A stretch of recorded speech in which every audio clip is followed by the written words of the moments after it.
All right, let's talk about adding your photos to our Documenting 2020 website.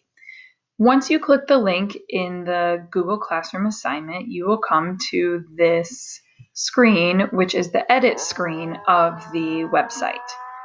If you at any time want to see a preview of what you're working on, how it would look on the website, you go up here to this button. It says preview. You can click that, and then you can click the X to get out of that.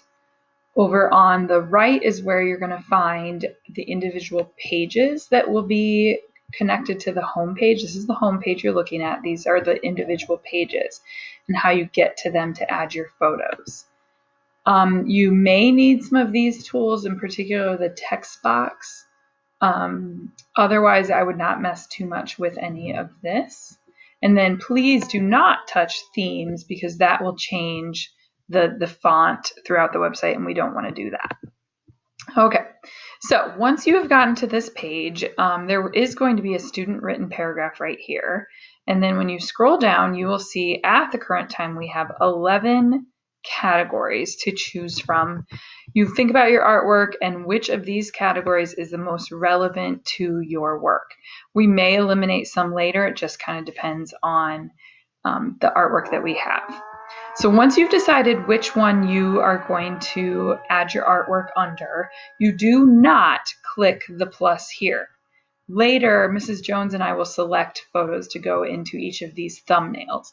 These are the thumbnails that lead you to the page with all of the challenges artwork or all of the quarantine artwork. Okay, so once you've decided which one you're going to use, you will come over to Pages, and this is where we find the subpages. This, again, home page, subpages.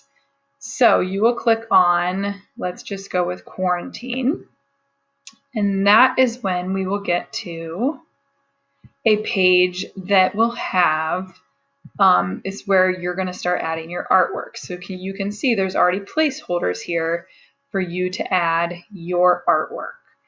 I'm going to go ahead and click on the plus here, and then you will be able to add from your drive, as your photo should be in your drive.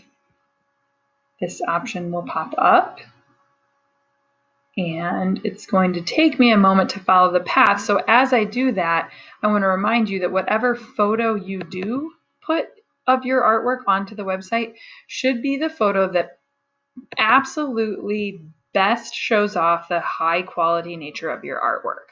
So the photo should only have the artwork visible, not the background.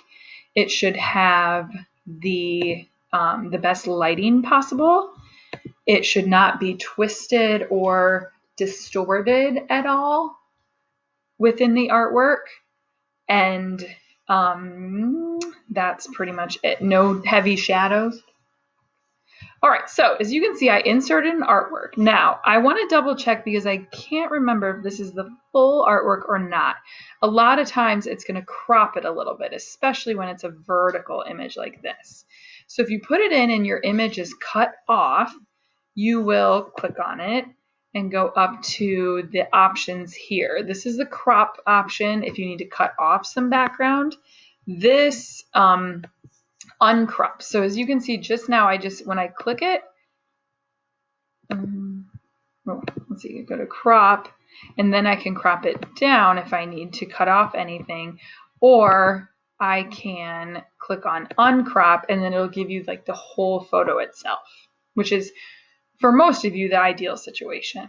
Okay, so you have your photo in. The only last thing that you need to do is add a sentence that describes what we were seeing and what your motivation was for the artwork. So I know that this artist in particular used a style of painting native to her culture, and so she could explain that in her definition, and then maybe a little bit about why she chose that. But really, it only needs to be a sentence. Some of you may notice such as in the vertical landscaped artwork here, that it might be a little bit weird to put the text down here. You should be able to move, I think, let's give it a second here.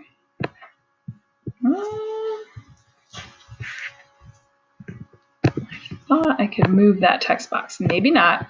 What I could do, oops, now I'm out of everything, is go to Insert, and I can insert a text box, and then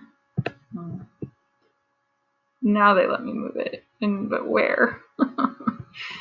Oh, goodness. Okay. You can play around with adding or changing where the text box is. I do believe it is possible to make that happen.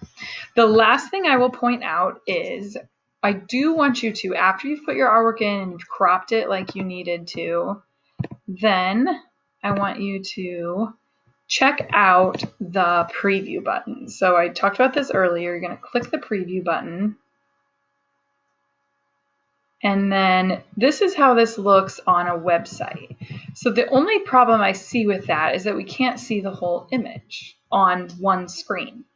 Let's scroll down and look at this one. You can almost see the whole image on one screen.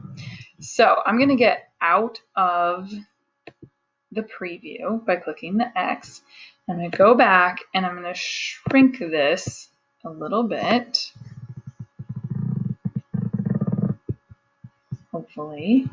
It seems to be doing weird things. Very weird things. Let's stop that. We're going to uncrop again. Okay, so it is a lot smaller, but I don't really want it that small, so I'm going to try to stretch it a little bit. This appears to be something you're going to have to play with. There we go. Okay, that might be better. So let's now check the preview. And that's better. We can see almost the whole entire image on the same screen. Okay, so I will get out of that. Please, if you have any questions, ask in class, and we are looking forward to seeing your artwork on the webpage.